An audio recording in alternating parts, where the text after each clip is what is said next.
Alors, merci pour ce matin. Merci pour la présence de Dieu. Merci, Seigneur, pour ta présence ce matin. Mon sujet a à voir avec ça ce matin. Comme vous savez, on a décidé de prendre une petite série de 3 semaines sur qui s'appelle Connexion. Et vous savez que le thème de l'année vivante et efficace, c'est un thème sur la parole. Et bien entendu, la parole est un outil de connexion que Dieu nous a laissé incroyable, puissant. Et quand on vraiment s'applique à la lire, Dieu fait une différence dans nos vies. Dieu se manifeste à nos vies. Dieu parle à nos vies. Dieu guérit nos vies. Dieu éclaire nos vies. Dieu fait plein de choses. Et vous vous souvenez qu'on a fait un sondage au début de l'année? Qui s'en souvient? Quelques-uns. Hein? Vous savez qu'on va en faire un à la fin de l'année. Pour savoir si on s'est amélioré, dans le but de savoir si vos enseignants sont bons ou pas bons. Fait qu'on compte sur vous autres, hein? Pour vous plonger plus dans la parole, puis l'étudier en groupe, parce que sinon, nous autres, on risque d'être disqualifiés comme pasteurs de l'Église si on n'a pas vu d'amélioration à la fin de l'année. OK? Alors, on compte sur vous autres pour répondre à l'appel. Non, mais on avait à cœur de faire cette petite série-là de 3 semaines pour parler d'une autre forme de connexion avec Dieu, où la parole est toujours présente. Et la parole, c'est vraiment ce qui nourrit toutes les formes de connexion que Dieu a créées. C'est elle qui nous enseigne là-dessus afin qu'on soit éveillé et qu'on puisse entrer pleinement de tout cœur dans les voies que Dieu nous donne pour connecter avec lui. Amen. Donc, on parle de louange aujourd'hui. J'en ai parlé il y a 2 semaines. Amen. On a parlé, en fait, la première série, je vous ai emmené le sujet du sacrifice de louange. Et je vous ai emmené dans cet aspect-là où Dieu nous demande, même quand on n'a pas le goût, de lui offrir un sacrifice de louange et de s'attendre à lui parce que lui se manifeste, parce qu'il vit, en fait, au sein de la louange de son peuple. Ça a été l'accent qui a été apporté il y a 2 semaines. Et la semaine passée, Michael nous a parlé de l'onction prophétique qui est sur chacun de nous. Et ce 3e message que je vous apporte aujourd'hui, je vais aller un petit peu plus loin dans la puissance de la louange et de l'adoration, et aussi joindre les deux, louange et prophétique, et s'apercevoir que les deux vont souvent ensemble et sont utilisés ensemble par Dieu pour venir et connecter avec nous. Donc, la semaine passée, il y a 2 semaines, j'ai fait un petit historique de un réveil qu'il y a eu depuis les années 1900, la fin des années 1940 jusqu'à aujourd'hui, un réveil qu'il y a eu au niveau de la louange. Alors que la louange, on parlait qu'elle a toujours fait partie du peuple de Dieu depuis l'Ancien Testament jusqu'à aujourd'hui. On a parlé que il y a eu un homme, M. Lazel, et après ça, plein d'autres personnes, plein de pasteurs, plein de personnes qui œuvrent dans la louange, plein d'évangélistes, d'apôtres qui ont été éveillés au fait qu'il y a une puissance dans la louange et c'est vraiment un moyen que Dieu nous demande d'utiliser pour connecter avec lui. On a parlé beaucoup du verset 22:4 qui dit « Pourtant, tu es le Saint, tu sièges au milieu de la louange d'Israël. » Ça a été un verset clé qui a éveillé des dirigeants et que ça a fait boule de neige et finalement, ça a fait le tour du monde pour amener les gens à mettre une emphase plus grande dans les réunions sur la louange. Avant ça, on chantait quelques hymnes et après ça, on passait à d'autres choses. Mais ce réveil-là qu'il y a eu dans la fin des années 40 et après ça qui s'est perpétué à travers quelques dénominations très réticentes au début, mais qui ont ouvert leurs portes finalement, et finalement qui s'est répandu dans des plus gros mouvements comme le Jesus Revolution, ceux qui ont vu le film, on voit à quel point la louange faisait partie aussi de ça. Et par d'autres mouvements comme le Promise Keeper qu'il y a eu pour les hommes.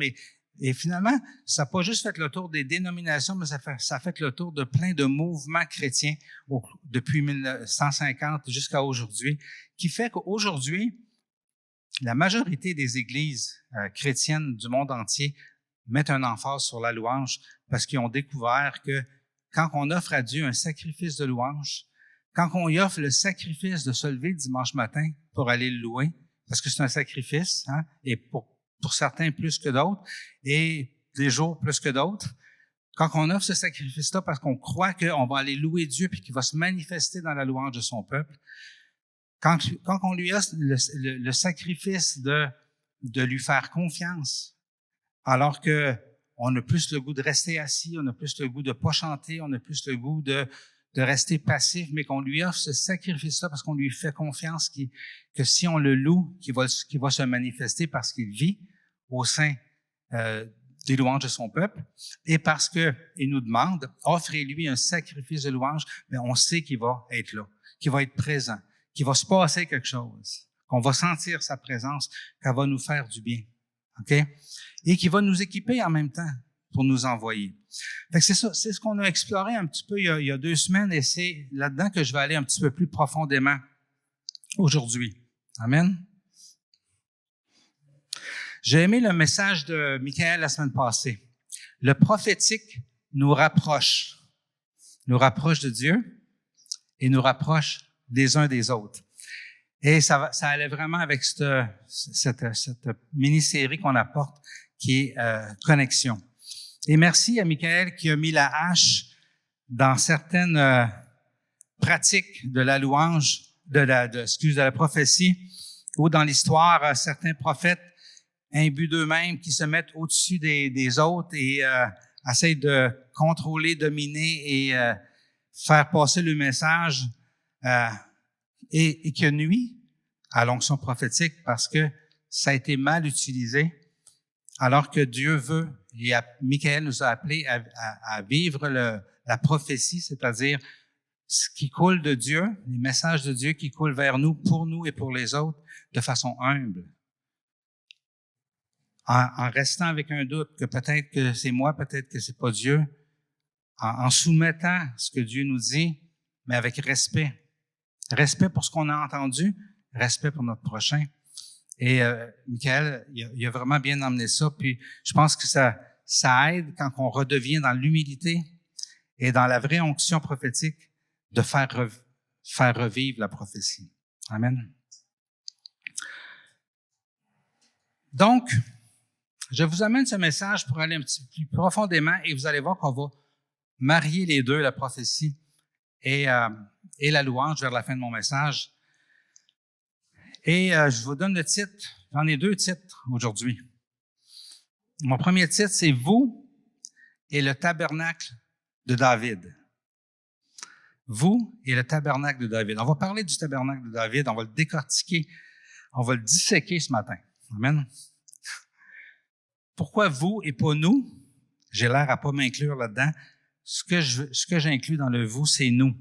Mais trop souvent dans l'histoire de la chrétienté, il y a eu un nous qui incluait une petite clique à part, l'élite, le clergé, et qui excluait les membres. OK?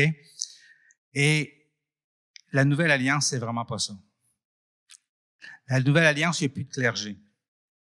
Il y a des rôles différents dans l'Église. On est tous là pour se servir les uns les autres avec des rôles différents. Mais on est tous les prêtres. On est tous au service de Dieu pour bâtir son royaume de façon égale, simplement avec des rôles différents. Donc, c'est pour nous cet enseignement-là, pour chacun, le tabernacle de David. Quand je vous ai parlé de ce monsieur Reg Lazel que Dieu avait révélé, alors qu'il était désespéré de voir que l'Église était en train de mourir, et qu'il lui a parlé du sacrifice de louange et qu'il vit au milieu de la louange de son fils, par la suite, merci, par la suite, s'est réveillé toutes sortes de de passages bibliques sur ce sujet-là. Donc, c'était plus juste 2 versets, OK? Il y a 2 semaines, je vous ai emmené plein de versets des psaumes qui voient comment qu'on unit la présence de Dieu et la louange, comment que c'est lié. Je vous ai emmené plein d'histoires bibliques dans lesquelles la louange avait produit une manifestation de Dieu. Mais ils se sont mis à réfléchir là-dessus, toutes ces personnes qui étudient la parole de façon profonde, et ils se sont mis à voir qu'il y avait plein de révélations par rapport à ça dans la parole. Et une de ces révélations-là, ça a été le tabernacle de David.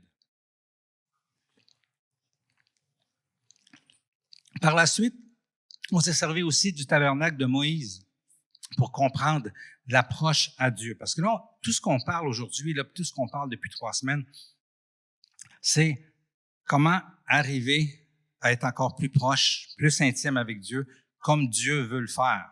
Dieu veut le faire depuis Adam et Ève. Okay? Comment nous y arriver? Parce que des fois, on dit, oui, Dieu veut le faire, mais moi, j'y arrive pas. Et Dieu nous a donné des moyens d'y arriver. Amen. C'est ça qu'on veut décortiquer.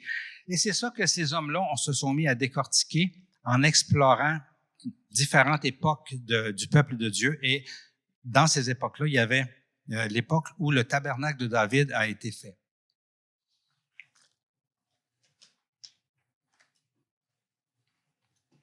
Amen.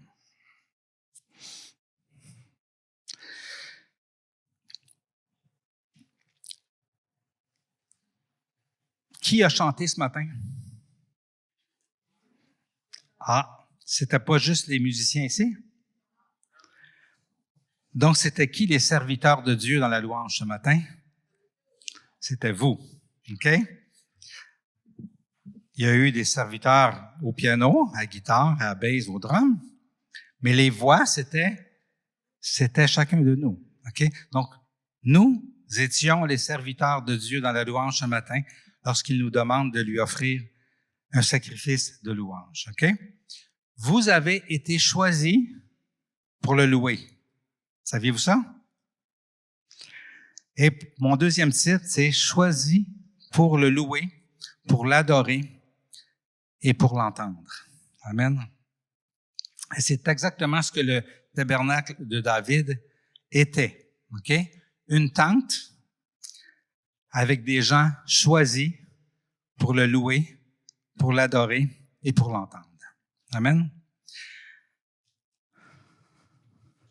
Dieu a créé plein de moyens depuis Adam et Ève, comme je vous disais, pour s'approcher de lui, pour vivre une intimité avec nous et que nous puissions renouer avec lui et vivre une intimité avec lui. Il y avait des choses à rebâtir, OK? Le lien avec Dieu était complètement brisé dans l'humanité. Et Dieu, progressivement au courant de toute l'histoire humaine, a pourvu plein de choses pour pouvoir reconnecter avec lui.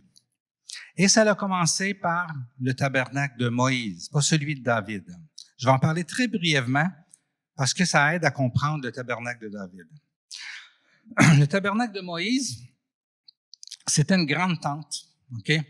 Fait exactement comme Dieu avait voulu qu'il soit fait. C'est lui qui a vraiment dit exactement quel tissu utiliser, comment le faire, exactement tous les détails de ce qu'il y a là-dedans, les instruments, les ustensiles, tout ça, c'était Dieu qui avait dit à Moïse, vous allez faire ça de cette façon-là.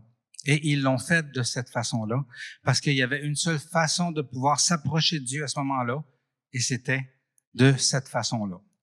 Et très brièvement, là, on pourrait faire un enseignement sur chacun des stations dans le tabernacle, mais très, très brièvement, je passe là-dessus vite. Vous avez, peut-être, on peut aller tout de suite à celui-là.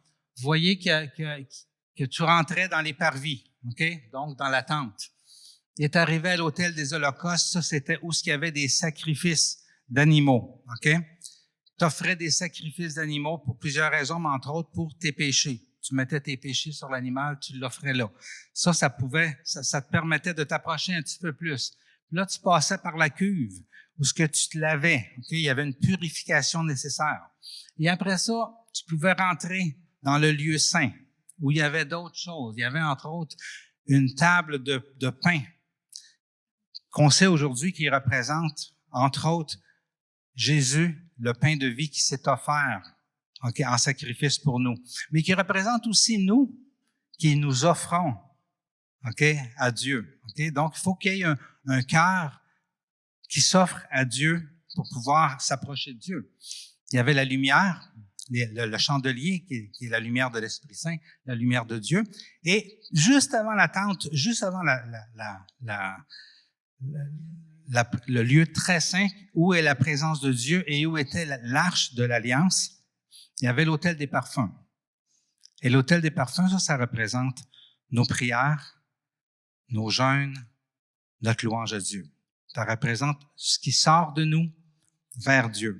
Et bien entendu, dans ce réveil de la louange, on s'est aperçu que Dieu voulait réveiller cet autel de parfum, cet autel de louange qui est nécessaire pour rentrer dans la présence de Dieu. Mais vous voyez un petit peu par ce tabernacle de Moïse comment Dieu a mis tout en place dans le but qu'on puisse s'approcher. Et si on utilise sa façon de faire, ça marche. Si on utilise notre façon de faire, ça marche pas. OK? Et après ça, on traversait et là, on rentrait dans le lieu très saint où était l'arche de l'Alliance. OK? Dans la prochaine diapositive, je vous montre l'arche de l'Alliance. C'était quoi? Donc, là, c'était vraiment le lieu où on pouvait être en présence de Dieu. En présence de Dieu, ça veut dire quoi? Ça veut dire tout ce que Dieu peut faire, ça peut se passer là. OK? En présence de Dieu, tout ce que Dieu peut manifester, c'est possible. Donc, la guérison, bien entendu, la délivrance, les révélations, Dieu peut nous parler. OK? On peut échanger avec Dieu de façon de cœur à cœur et tout ça. Et très brièvement, ce qui est intéressant, qu'est-ce qui fait partie de l'arche de l'Alliance? En bref, on sait qu'à l'intérieur, il y avait les tables de la loi. Donc, Jésus, la parole qui s'est faite chair. Il y avait aussi la manne venue du ciel. OK? Jésus, il dit, je suis la manne venue du ciel. Et il y avait le bâton que furie. Il y avait la vie qui naît de la mort. OK? Jésus qui dit, je suis la vie. OK? Donc, c'était Jésus qui était là. Le seul chemin vers Dieu. OK? Mais ce qui est intéressant, c'est que, c'est sûr qu'il y a d'autres choses. Il y a l'or qui représente la sainteté et tout ça, mais au-dessus, il y avait 2 anges. Et les 2 anges, est-ce qu'ils avaient les mains dans les poches? Ils avaient les mains comment?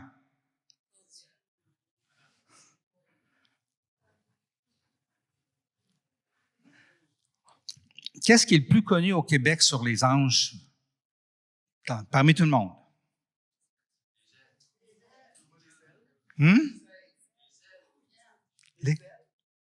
Oui, mais quelle chanson sur les anges est la plus connue au Québec? Dans nos campagnes, on entendait l'hymne des cieux. Les anges qui louent Dieu. Hein? Ça, c'est connu, tout le monde est d'accord avec ça. OK? 2 anges. OK? En adoration devant le Saint des Saints, le Seigneur des Seigneurs. Amen. Ça, c'était la présence de Dieu. Jésus, ça vient de Jésus, c'est Dieu, le Père, le Fils, le Saint-Esprit. Et il y a un autre être qui est là, qui n'est pas Dieu, mais qui est un adorateur de Dieu. Dans l'Apocalypse, on a plusieurs images des anges qui sont en train d'adorer Dieu. OK? Ça, c'était là où était la présence de Dieu. Amen? Donc, le tabernacle de Moïse a été bâti au temps de Moïse. Et à ce moment-là, pendant des années, Moïse, avec le peuple, avançait vers la terre promise. Il traînait le tabernacle de Moïse, qui était le tabernacle où Dieu pouvait rencontrer les gens, jusque dans la terre promise. Ils ont rentré là. OK? Et à un moment donné, le peuple s'est mis à s'éloigner de Dieu. Et l'arche a été volée parce que le peuple de Dieu était rebelle. Les ennemis du peuple de Dieu venaient les attaquer. Dieu était plus là pour les défendre parce que les autres ne suivaient plus Dieu. Et finalement, l'arche a été volée. Okay? Et finalement, le tabernacle de Moïse, il a été défait. Et les instruments se sont retrouvés. Il y a un autel qui était en haut d'une montagne, puis un peu partout. OK? David, pendant que ça se passe, il est probablement peut-être dans le ventre de sa mère. En tout cas, il n'est pas vieux parce que Samuel était jeune. OK? Donc, David n'est pas né encore. Mais en tout cas, il naît dans ce temps-là. OK? Et puis, l'arche, partout où elle passe, c'est intéressant de savoir que Dieu se manifeste. Les Philistins la volent, ils la mettent dans le temple de leur Dieu. Ils se réveillent le matin, la statue de leur Dieu est tombée à terre. Ils essayent de la rabouter. Ils reviennent le lendemain, la statue est encore à terre. Là, ils amènent l'arche ailleurs. Là, ils poignent des hémorroïdes, puis toutes sortes de problèmes. Tu sais, tu peux pas jouer avec la présence de Dieu. C'était des gens qui n'étaient pas intéressés à Dieu du tout, mais ils étaient juste intéressés par la puissance d'avoir l'arche du peuple de Dieu avec eux autres, parce qu'ils savaient qu'il y avait un certain pouvoir quand ils étaient chez les Hébreux, là, ils voulaient l'avoir de deux bords. Mais tu sais, quand tu ne suis pas Dieu, les manifestations de Dieu ne sont pas toujours de ton côté. Okay? Finalement, ils en peuvent plus, ils la renvoient en Israël, puis elle atterrit en quelque part, puis elle reste là pendant longtemps. Pendant ce temps-là, notre ami David, le roi David, il grandit comme berger en prenant soin du bétail. Et on sait que David découvre pendant ce temps-là que lorsqu'il joue de la musique, OK, Dieu se manifeste. Et on a vu des exemples il y a 2 semaines lorsqu'il se ramasse avec Saul, puis eux autres l'invitent, OK, parce qu'ils savent que David joue de la musique puis qu'il se passe quelque chose quand il joue de la musique. Et finalement, en présence de Saul, on a vu les versets, il joue, puis l'esprit mauvais qui fait souffrir Saul, ben il s'éloigne à chaque fois qu'il se met à jouer. David a connu la présence de Dieu à travers la louange. En grandissant, de façon naturelle. Où c'est qu'il a pogné ça? Je ne sais pas. C'est sûrement Dieu qui l'a révélé. OK? Mais il a goûté à la présence de Dieu à travers la louange. Donc, c'est un petit jeune homme, puis c'est ce qu'il connaît. Mais il sait quelque chose. Ça goûte bon, la présence de Dieu. Puis qu'est-ce que ça fait quand quelque chose goûte bon? On en veut encore. Hein? On est allé manger chez Nathalie hier, là, puis elle nous a servi du poulet. Puis Rolande a dit, moi, je mangerai tout le reste du plat. Mais elle est quand même raisonnable, elle ne l'a pas fait. Des fois, il y a du bon dessert, puis tu sais que tu ne devrais pas en prendre un deuxième morceau, mais c'est tellement bon. David a goûté à la présence de Dieu. Il en veut plus. Puis, il sait très bien que l'arche de l'Alliance représente la présence de Dieu. Donc, il dit, si on va chercher l'arche, mais la présence de Dieu va être proche de moi. Puis c'est bon, la présence de Dieu.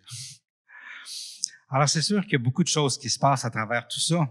On va très vite parce qu'on veut parler de louange, mais finalement, David devient roi en Israël après de nombreuses péripéties et il dit, ça nous prend l'arche de l'Alliance. Il faut l'avoir.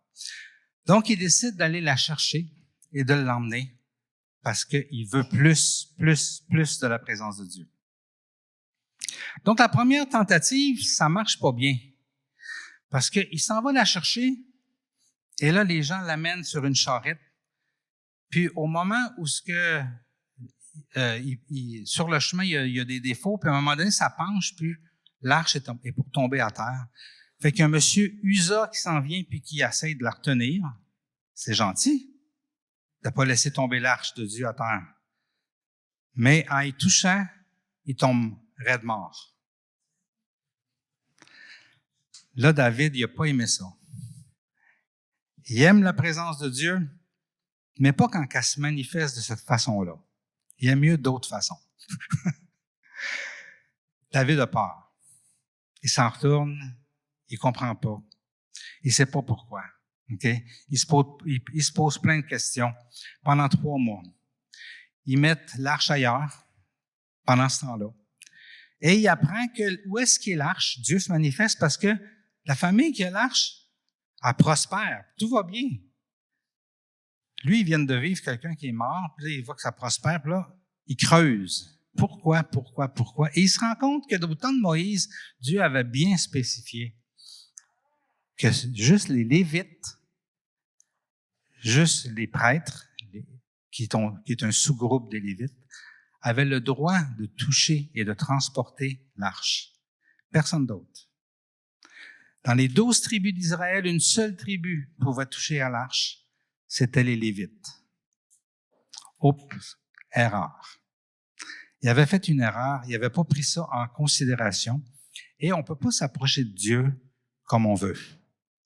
Il faut le faire à la façon de Dieu. Dieu a ses raisons. On pourrait faire une grosse théologie, plein de théories. Il y en a qui sont bonnes. Mais dans le fond, si Dieu le dit, Dieu le sait. C'est comme ça. Donc Dieu, il dit, ouais, l'arche est bonne, c'est la présence de Dieu, partout ce qu'elle est, puis que les cœurs sont corrects, les gens prospèrent, ils bénéficient de la présence de Dieu. Je vais me reprendre, mais cette fois-là, on va prendre des Lévites. Les Lévites, c'était ceux qui étaient choisis. En connaissez-vous d'autres qui sont choisis? Levez la main ceux qui sont choisis. N'oubliez pas que vous êtes les Lévites de la Nouvelle Alliance. OK? Lorsque Dieu a créé la Nouvelle Alliance, la parole de Dieu a dit que vous êtes tous des prêtres au service de Dieu. Ou on pourrait dire au service de la présence de Dieu. Les Lévites aujourd'hui, c'est vous. OK? Puis ça, il faut comprendre ça, OK, pour pouvoir continuer. Donc, David retourne. Et là, il décide de prendre des Lévites avec lui. Et c'est eux qui transportent l'arche. Et là, David a moins peur, parce qu'il pense qu'il est correct. Maintenant, comment il organise ça? Il organise ça avec plein de musique, plein de louanges pendant tout le chemin. Et il fallait qu'il mette en quelque part cette arche-là. Et on sait que le tabernacle de Moïse n'existe plus. Où c'est qu'il va mettre l'arche? À cette heure que, avant ça, il était dans le lieu très, très saint et que tu pouvais arriver là en passant par plein de chemins, plein de stations de purification pour pouvoir finalement être en présence de Dieu. Comment qu'on va faire? Où est-ce que je vais la mettre? OK? Et c'est là que David est inspiré de monter une tente. Mais là, c'est plus la tente du tabernacle de Moïse. En fait, tout ce qu'il y a dans cette tente-là, c'est l'arche de l'Alliance, c'est des musiciens. That's it. Le tabernacle de David, c'est l'arche de l'Alliance et des musiciens. Où est-ce qu'il reste? David, il connaissait 2 affaires. Une qu'il avait appris en grandissant, que quand on loue Dieu, la présence de Dieu se manifeste. Puis la deuxième, c'est que si tu n'es pas un Lévite puis tu touches l'arche, tu meurs. Ça, c'est 2 affaires qu'il avait appris. Fait que, il avait décidé de mettre l'arche dans la tente puis il avait mis des musiciens autour. Amen. Et c'est ce qu'on appelle le tabernacle de David. On va lire un petit peu le parcours de ce tabernacle-là. Amen. Lors du réveil de la louange, on a découvert de plus en plus la profondeur de la révélation que Dieu donnait à travers ce tabernacle-là. Et on a découvert qu'il était temps, c'était le timing pour faire revivre le tabernacle de David. C'est-à-dire cette façon-là de s'approcher de Dieu, où Dieu manifeste sa présence. On lit ça tranquillement. Dans 1 Chronique 15, 1 à 4, ça dit « David se construisit des maisons dans la ville de David et il prépara aussi un emplacement pour l'arche de Dieu et dressa une tente pour l'abriter. Il dit alors, l'arche de Dieu ne doit être portée que par les Lévites, car c'est eux que l'Éternel a choisis pour porter son coffre et en faire à toujours le service. Puis David rassembla tout Israël à Jérusalem pour faire monter l'arche de l'Éternel à la place qu'il lui avait préparée. David rassembla les descendants d'Aaron et les Lévites, vous autres. OK? Et bien entendu, il voulait faire ça selon les règles. David appela les prêtres, Tsadok et Abiatar, ainsi que les Lévites, Uriel, Asaïa, Joël, Shemaïa, Éliel et Aminadab, et leur dit, vous êtes les chefs de famille des Lévites, consacrez-vous avec vos frères et faites monter l'arche de l'Éternel, du Dieu d'Israël, à l'emplacement que je lui ai préparé. Parce que vous n'étiez pas la première fois, l'Éternel, notre Dieu, nous a frappés. En effet, nous ne l'avions pas cherché conformément aux règles. Au verset 15, ça dit, les fils des Lévites portèrent l'arche de Dieu sur leurs épaules avec des barres, comme Moïse l'avait ordonné, d'après les paroles de l'Éternel. Au verset 16, ça dit, puis David dit aux chefs des Lévites de disposer leurs frères musiciens avec leurs instruments de musique, les luttes, les harpes, les cymbales qu'ils devaient faire retentir de sons éclatants en signe de réjouissance. Puis, dans les versets 17 à 24, ça décrit toute l'équipe de louanges. OK? C'est intéressant, vous pouvez le lire. Je vais juste sauter par-dessus ça pour aller au verset 25. OK? À ce moment-là, on décrit la procession. L'arche, qui est la présence, portée par les choisis, vous. Les sacrifices, OK, offerts, ça a déjà été fait par Jésus, les sacrifices d'animaux, parce que dans tout ce processus-là, ils ont sacrifié des animaux aussi. Jésus, c'est le sacrifice ultime pour nous. On n'a pas besoin d'égorger d'autres brebis. Jésus l'a fait à perpétuité pour nous. Les réjouissances, c'est nous, OK? Et ça dit, tout Israël fit monter l'arche de l'Alliance de l'Éternel avec des cris de joie, au son des clairons, des trompettes, des cymbales, et en faisant retentir les luttes et les harpes. Petite parenthèse sur je ne vais pas mettre d'emphase là-dessus, mais sur le verset 29, OK? Alors que David était excité devant Dieu, qui sautait devant Dieu, sa femme n'a pas aimé ça. Elle trouvait qu'il avait l'air fou un peu de faire ça. OK? Quand vous pensez que vous avez l'air fou, OK, de louer Dieu, continuez de le louer. Ça dit que sa femme le méprisa pour avoir fait ça, pour avoir loué Dieu. Mais ça dit aussi que sa femme fut stérile pour toute sa vie. Quand on ne veut pas de louange dans notre vie est stérile. Parce que Dieu se manifeste dans la louange de son peuple. Et c'est Dieu qui fait que notre vie apporte du fruit. Et sans Dieu, notre vie est stérile. Amen. Maintenant, l'arrivée. Une fois qu'on eut amené, on est rendu dans 1 Chroniques 16, 1 à 3. Une fois qu'on eut amené l'arche de Dieu, on la plaça au milieu de la tente que David avait dressée pour elle. Il en offrit des holocaustes et des sacrifices de communion devant Dieu. Quand il eut fini d'offrir les holocaustes et les sacrifices de communion, David bénit le peuple au nom de l'Éternel, puis il distribua à tous les Israélites, hommes et femmes confondus, à chacun une pain et une portion de viande et un gâteau au raisin. Donc, comme nous autres le dimanche, quand on finit, c'était la fête. OK? C'est la fête, on se salue, on se fait des accolades, on s'en va chacun chez nous, on t'invite à manger, j'espère, des fois. OK? Mais revenons au tabernacle de David. Une tente, l'arche de la présence qui est là, et au verset 4 à 7 de 1 Chroniques 16, ça dit, il confia à des Lévites la responsabilité de faire le service devant l'arche de l'Éternel, de rappeler le souvenir de l'Éternel, le Dieu d'Israël, de le louer et de le célébrer.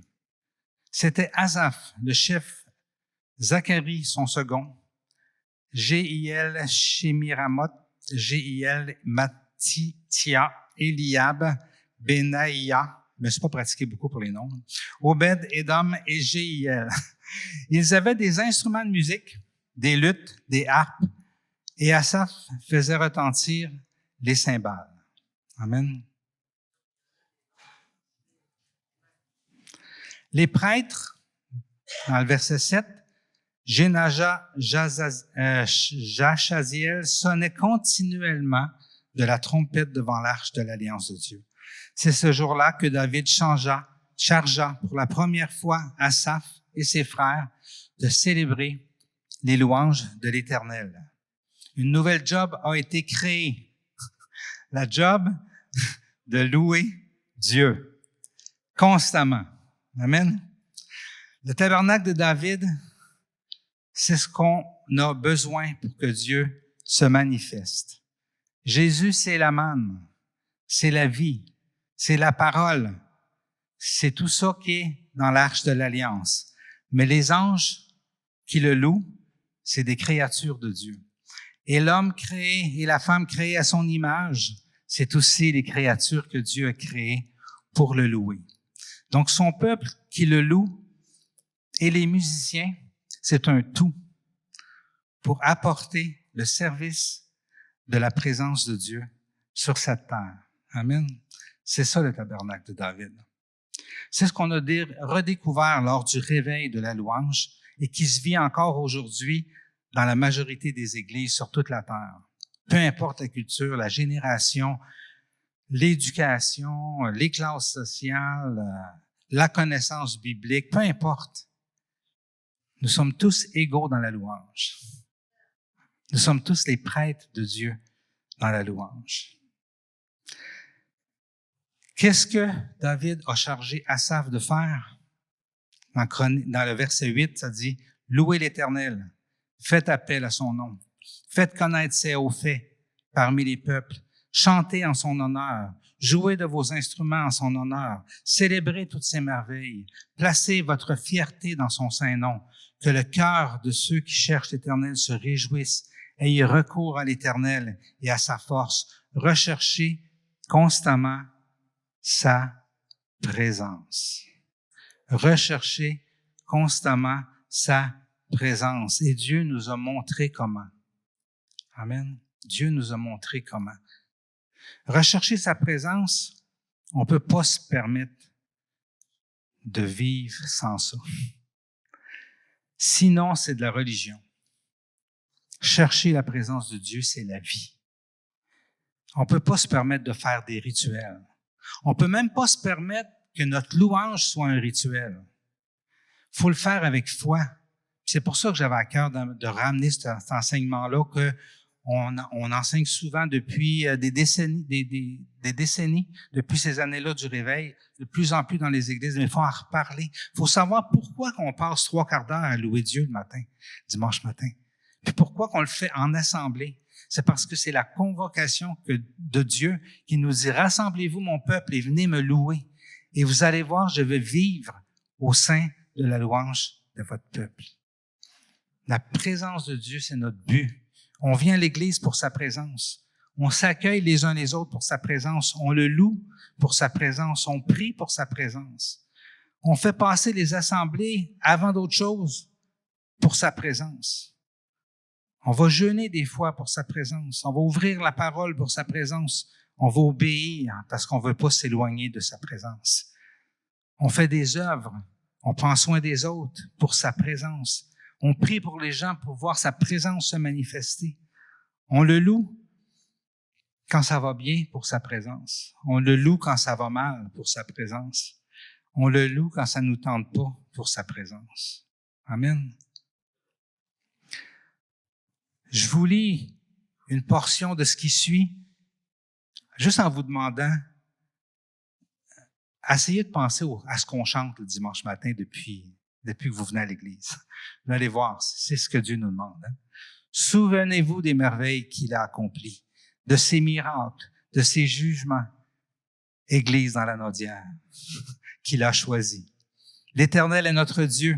Ses jugements s'exercent sur toute la terre. Chantez en l'honneur de l'Éternel, habitant de toute la terre. Annoncez de jour en jour son salut. Racontez sa gloire parmi les nations, ses merveilles parmi tous les peuples. Oui, l'Éternel est grand et digne de recevoir toute louange. Il est redoutable, plus que tous les dieux. En effet, Tous les dieux des peuples ne sont que de faux dieux, alors que l'Éternel a fait le ciel. La splendeur et la magnificence sont devant lui. La force, la joie remplissent sa résidence. Famille des peuples, rendez à l'Éternel gloire et honneur.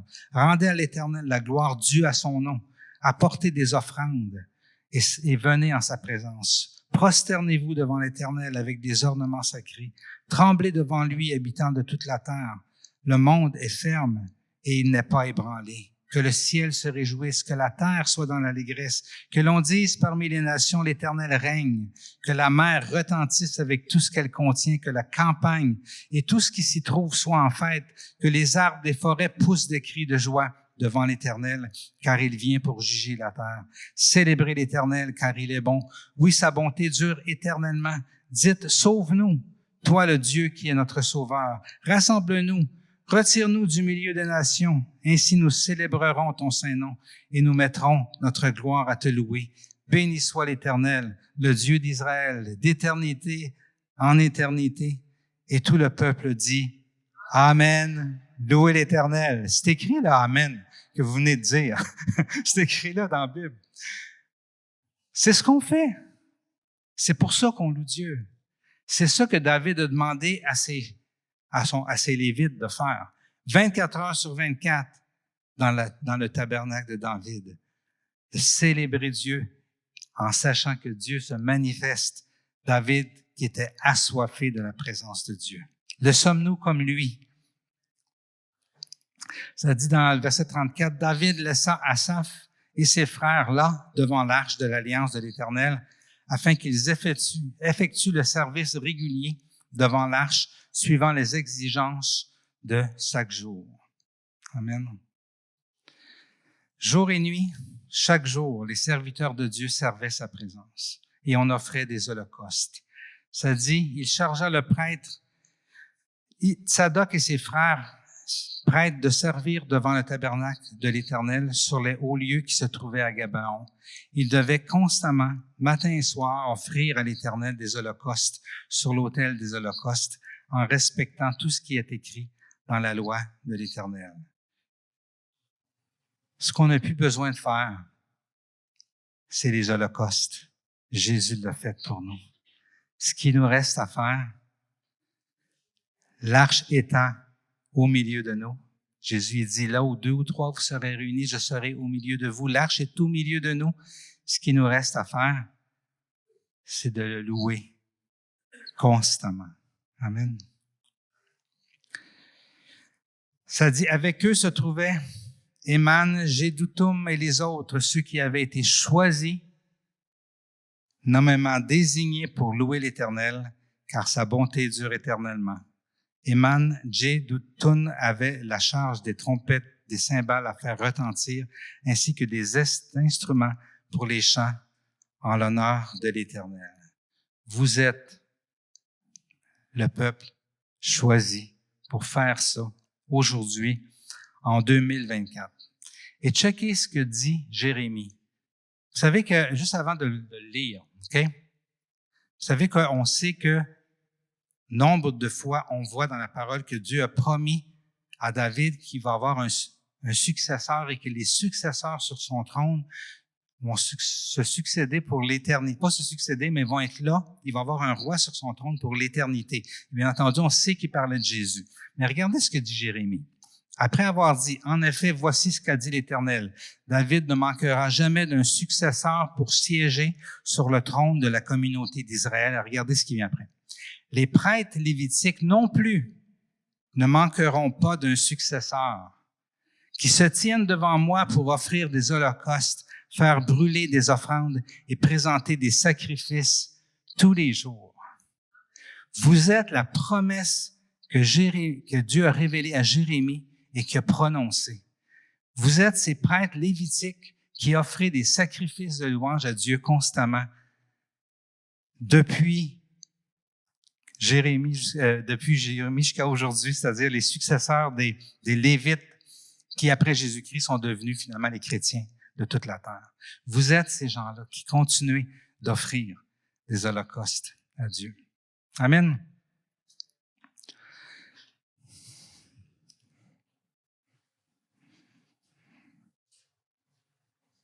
Je vais couper court ici parce que je veux qu'on finisse par un chant. Je vais parler du prophétique dans la louange une autre fois. Ça marche? Parce que je veux qu'on finisse sur cette note-là, que nous avons ce rôle, que Dieu nous appelle à offrir à Dieu un sacrifice de louange. Et ce qu'on appelle un sacrifice, je vais inviter les musiciens à venir pendant que je conclue avec ça.